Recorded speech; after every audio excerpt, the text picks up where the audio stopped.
I have the great pleasure of introducing a man who has been fighting for what is right. Ladies and gentlemen, he is a brilliant lawyer, a brilliant former Solicitor General for our state of Texas. He has fought for you all the way to the U.S. Supreme Court, ladies and gentlemen, where he won. Let me introduce for you Ted Cruz, someone you're going to hear a lot more from in the future.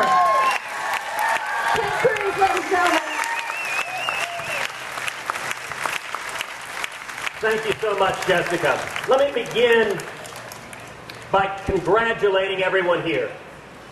I spent this afternoon doing internet research on Google, and I discovered that the men and women in this crowd, the men and women who have come here today, comprise what is in fact the only organization in America that has neither asked for nor received a federal government bailout.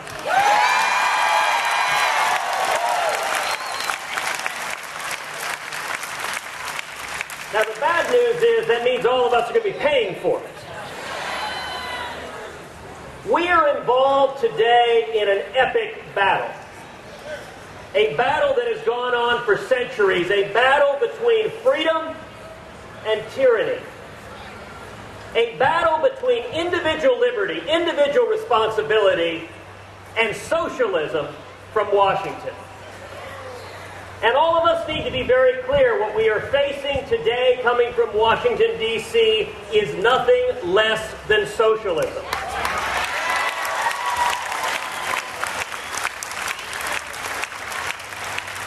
Now, socialism isn't just a bad word. It's actually a way of structuring an economy. If you look at Europe, Europe has had socialism for years. And the explicit agenda of this administration is to turn America into European-style socialism.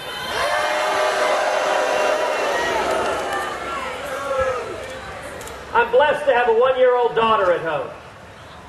President Obama's budget that he has proposed means that in the next 10 years, government spending for every household in America will go up to $32,000 a year. Your family, $32,000 a year. How do you tell your one-year-old daughter, sweetheart, we just spent 32 grand a year for all eternity? There have been 43 presidents of the United States in 220 years. 43 presidents managed to put us into debt $5.8 trillion. President Obama, 4 months into office, has proposed a budget that would take the debt of 43 presidents and double it in 5 years.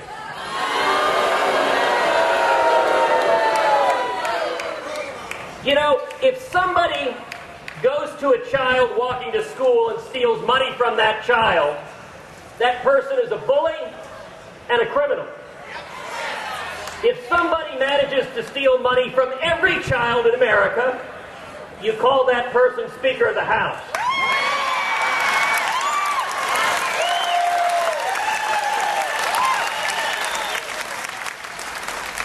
My hero my entire life has been my dad. My dad came to this country in 1957 from Cuba.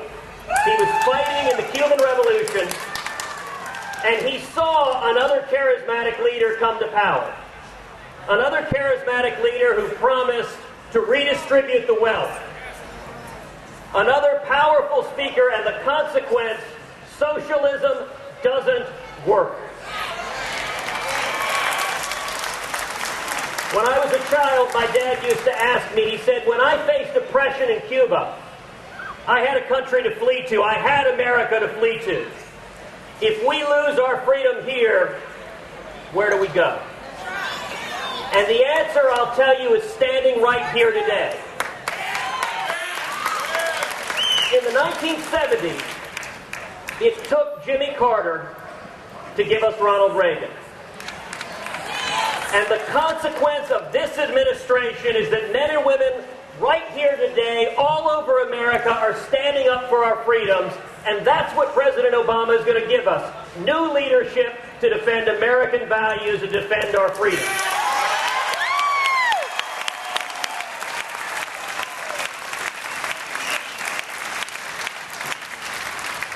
I want to end with the words of Thomas Jefferson that should be spoken to all of us. If citizens fear their government, there is tyranny. But if government fears their citizens, there is liberty. Thank you, and God bless all of you.